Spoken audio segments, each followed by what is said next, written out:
Alright, before we get into this, I just wanted to say that this glitch was recommended to me by Specky of the Epic team. They're a dedicated team of fan game developers who are working to make Epic Mickey 3 a reality.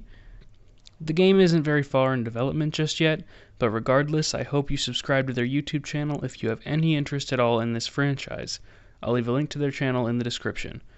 But for now, without any further ado, let's get into the glitch. If you've ever played Disney Epic Mickey, you're probably familiar with what you're seeing on screen right now. It's the Shadow Blot boss fight, and it occurs after you leave Lonesome Manor. Once you defeat the Shadow Blot, Mickey is sent back to Oztown to fight these Bloticles. After all the Bloticles in Oztown are removed, Mickey moves on to Mean Street, and then on to Ventureland, and eventually on to Tomorrow City. But the glitch Specky told me about would actually allow you to completely skip not only the Shadow Blot boss fight, but also the battle for Oztown. Now, believe it or not, the way to do this glitch is actually quite simple, but it starts in a part of the game that you might not expect. In the normal path of the game, when the player first arrives at Skull Island, they're tasked with either destroying or reversing Hook's machine, which is currently turning pirates into robots. But for the glitch, instead of focusing on the paint pumps that are powering the machine, the player should immediately turn their attention to the anchors that are scattered across the island.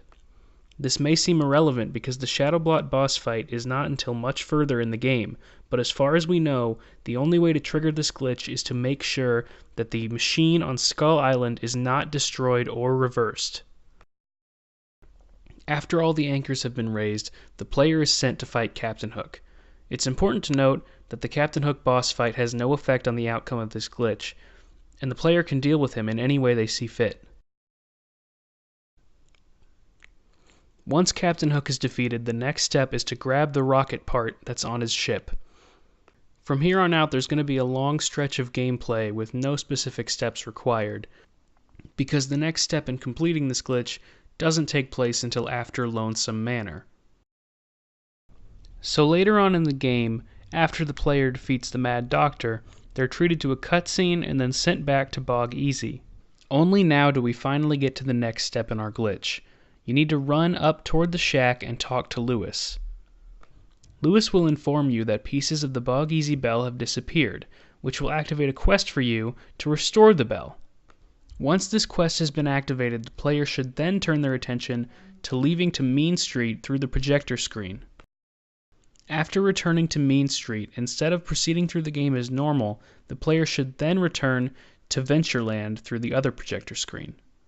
Once you've arrived in Ventureland, make your way to the Tiki Hut and speak to the man behind the counter.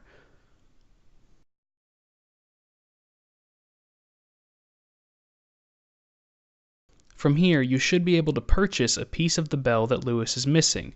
This will update your quest. After purchasing that part of the bell, the player should return to the projector screen and make their way to Mean Street.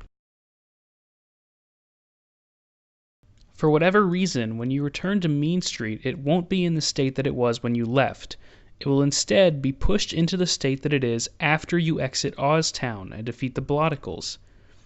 No one is really sure why this happens, but it's definitely useful as it skips not only the Shadow Blot boss fight, but also the return to Mickey Junk Mountain and the battle with Oztown. After the cutscene plays out, the player is still tasked with defeating the Bloticles on Mean Street.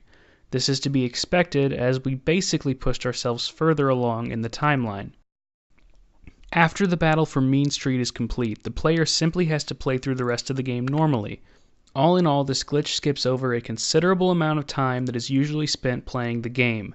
This is why it's essentially the most important and most useful time-saving glitch in Disney Epic Mickey.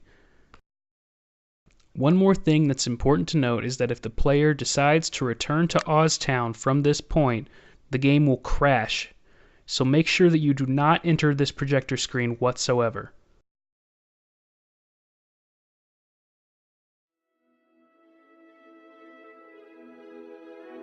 Overall, I hope you found this video helpful. This is by far the most important and most incredible Disney Epic Mickey glitch that has been found to date, and I hope it helps you on any run that you're trying to achieve.